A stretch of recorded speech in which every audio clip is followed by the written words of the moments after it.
प्रहार में अब बात करेंगे बिहार में बाढ़ की विनाश लीला की। उत्तर बिहार में बाढ़ की वजह से भारी तबाही हुई है। नॉर्थ बिहार में ये बाढ़ पड़ोसी देश नेपाल में हुई भारी बारिश की वजह से आई है।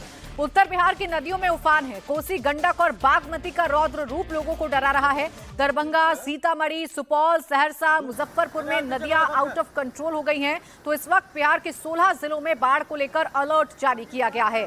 सीतामढ़ी के बेलसंड में बागमती और पूर्वी चंपारण के सुगौली में सिकरहना नदी का तटबंध टूट गया है। तो वहीं दरभंगा जिले के किरतपुर प्रखंड के तेतरी गांव में कोसी नदी का पश्चिमी तटबंध टूटा है।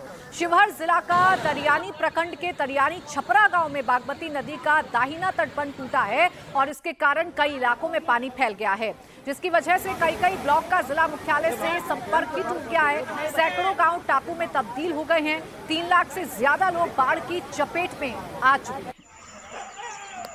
सहरसा में कोसी नदी का क्रोध देखा जा सकता है। बघवा गांव में चारों ओर पानी भरा हुआ है। स्कूल में पानी भर गया है। चारों तरफ सिर्फ और सिर्फ पानी ही पानी नजर आ रहा है।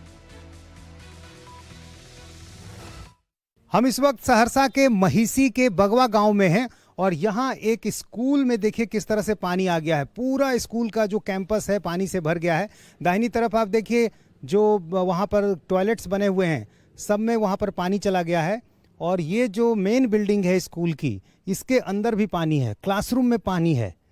यहाँ देखिए मध्य विद्यालय बगवा प्रखंड महिसी सहरसा, एक मिडिल स्कूल है ये। और यहाँ पर पानी आया है तो जाहिर है स्कूल बंद है। इस तरह के कई ऐसे स्कूल हैं बाढ़ प्रभावित इलाकों में जहाँ पर पानी चला गया है और इससे काफ़ी नुकसान भी हुआ है, क्योंकि कई जगह क्लासरूम में जो बेंच हैं वो उसको नुकसान हुआ है। और ये जो है चूँकि कोसी नदी का पानी यहाँ पर आ गया है तो ऐसे में स्कूल जो है वो अब पूरी तरह से बंद है। और ये पीछे के हिस्से में देखिए स्कूल में जो एक प्ले जोन है जहाँ पर बच्चे खेलते हैं, जो इक्विपमेंट्स वहाँ पर थे इससे संबंधित, वो भी यहाँ पर डूबे हुए नज़र आ रहे हैं। और ऐसा लग रहा है पीछे मानो यहीं से नदी बहती हो, जबकि ये बाढ़ का पानी है। और कोसी नदी का जो पानी जब नेपाल से आया तो ऐसे में इस पूरे इलाके में फैल गया और ऐसा लग रहा है मानो यहाँ पर नदी आ गई हो। अब जब पानी कम होगा तब पता चलेगा कि कितने बड़े पैमाने पर नुकसान हुआ है।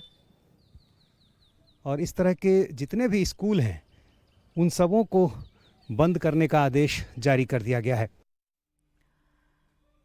देखिए, बिहार से जो तस्वीरें सामने आ रही हैं वो डराने वाली हैं। लेकिन बिहार का ये हाल कैसे हो गया? बिहार में कैसे गांव टापू में तब्दील हो गए? कौन सी नदियां हैं जो इस वक्त अपने रौद्र रूप पर हैं? क्या हो रहा है? कौन से इलाके इसके चपेट में हैं? आपको सबसे पहले ये बताती हूँ। सुपौल में हाल बेहाल है। सहरसा, मधुबनी, मुजफ्फरपुर, पूर्वी चंपारण, पश्चिमी चंपारण, सीतामढ़ी, शिवहर, यहाँ पर बाढ़ ने कहर बरपा दिया है। इसके अलावा गोपालगंज, छपरा, अररिया, कटिहार, किशनगंज, दरभंगा, वैशाली और मुंगेर में भी बाढ़ ने कहर बरपाया है। और ये बाढ़ किस वजह से आई है? क्योंकि नेपाल में भारी बारिश हुई है और उसकी वजह से जो नदियों का जलस्तर है वो लगातार बढ़ा और नदियों का जलस्तर बढ़ने की वजह से कई तटबंध टूट गए और पानी रिहायशी इलाकों तक आ गया है। आपको दरभंगा से एक रिपोर्ट दिखाती हूं। दरभंगा में बाढ़ ने बड़ी तबाही मचा दी है। हम इस वक्त दरभंगा के किरतपुर गांव के पास हैं और यहाँ देखिए एक बड़ा बांध जो है ये टूट गया है। करीब 500 मीटर की लंबाई में देखिए बांध टूट गया और बांध टूटने की वजह से कई गांव डूब गए हैं। और पानी का करंट देखिए यहाँ दाहिने तरफ, यहाँ देखिए पानी कितनी तेज रफ्तार से आ रहा है। और ये रफ्तार ऐसी है कि ऐसा लग रहा है कि अभी बांध का बहुत बड़ा हिस्सा ये काट सकती है ये पानी, क्योंकि जिस तरह से पानी तेज रफ्तार से बढ़ रहा है।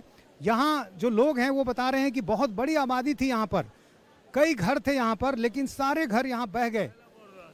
और किरतपुर और घनश्यामपुर ये 2 ब्लॉक हैं, उनको जोड़ने वाली ये सड़क थी, लेकिन बीच में बांध पर पानी का दबाव इतना ज़्यादा हुआ कि बांध ही टूट गया। और बांध जब टूटा तो ऐसे में बड़ी तबाही मच गई, क्योंकि पूरा जो इलाका है वो बाढ़ से प्रभावित हो गया। और ऐसे में जब ये कटाव हुआ तो उसके बाद जो है पूरे इलाके में तबाही मच गई। और खतरा अभी भी है, क्योंकि पानी का जो करंट है वो आप देखिए वो सीधे बांध के तरफ बढ़ रहा है।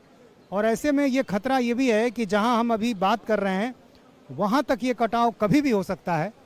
और इस पूरे इलाके में जहां एक बहुत बड़ी आबादी है वो प्रभावित हुई है।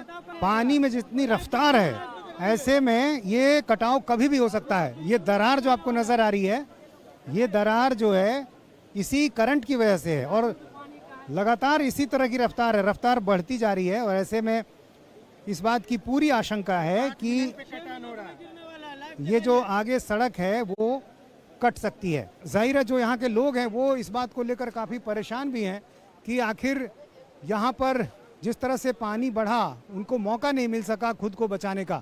ये बताइए कि इस पूरे इलाके में बहुत बड़ी तबाही है ये तो। जी बिल्कुल, पूरी तरह से बहुत बड़ी तबाही है। समझिए कि कम से कम 2 से 3 हज़ार लोग बेघर हो चुके हैं आज। और ये जो है आपको बता दें कि एक ज़िले से दूसरे ज़िलों को जोड़ने वाला लिंकेज रोड है।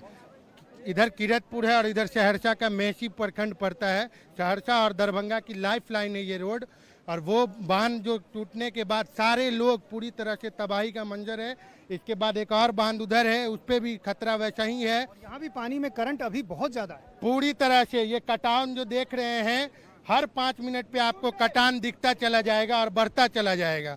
हर 5 मिनट पे कटान होता ही जा रहा है। और पानी का वेग तो आप देख ही रहे हैं कितना पानी का वेग है। पूरी तरह से जनता त्राहिमाम है। ये सब क्या राहत के लिए राहत बचाव काज के नाम पे सिर्फ और सिर्फ खाना पूर्ति है, क्योंकि लोग उधर बिना तिरपाल के हैं, खाने की समुचित व्यवस्था नहीं है। डीएम साहब रात में आए मगर वो सही से व्यवस्था नहीं किए। पानी में जितनी रफ्तार है, ऐसे में ये कटाव कभी भी हो सकता है। ये दरार जो आपको नज़र आ रही है, ये दरार जो है इसी करंट की वजह से है और लगातार इसी तरह की रफ्तार है, रफ्तार बढ़ती जा रही है। और ऐसे में पानी में चूंकि करंट बहुत ज़्यादा है, ऐसे में कटाव लगातार हो रहा है और सड़क धीरे धीरे कटती जा रही है। यहाँ भी आपको मिट्टी के हिस्से में जो दरार नज़र आ रही है, ये हिस्सा भी अब थोड़ी देर में गिरेगा। चूँकि जब तटबंध यहाँ टूटा है तो ऐसे में पानी काफ़ी तेज़ रफ्तार से आगे की तरफ बढ़ रही है। और यहाँ नुकसान कैसे हुआ है ये देखिए, एक सामने घर की जो छत है वो छत गिरी हुई नज़र आ रही है। वो यहाँ पर कई मकान थे वो गिर गए, कई झोपड़ियाँ थी वो बह गईं और कई मकान जो है, एक मकान की छत हमें गिरी हुई नज़र आ रही है। इसी तरह सामने एक जो गुलाबी रंग की बिल्डिंग है वो स्कूल है, स्कूल पानी से घिरा हुआ है। और एक घर की छत पर मवेशी भी है। अब समझिए क्या स्थिति है यहाँ पर।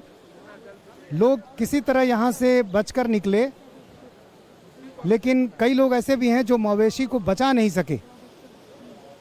और पानी में जो करंट है आप वो देखिए, इतनी तेज़ रफ्तार कि ऐसे में खतरा इस बात का कि तटबंध जो टूटा उसके बाद ये कटाव और आगे बढ़ता जाएगा।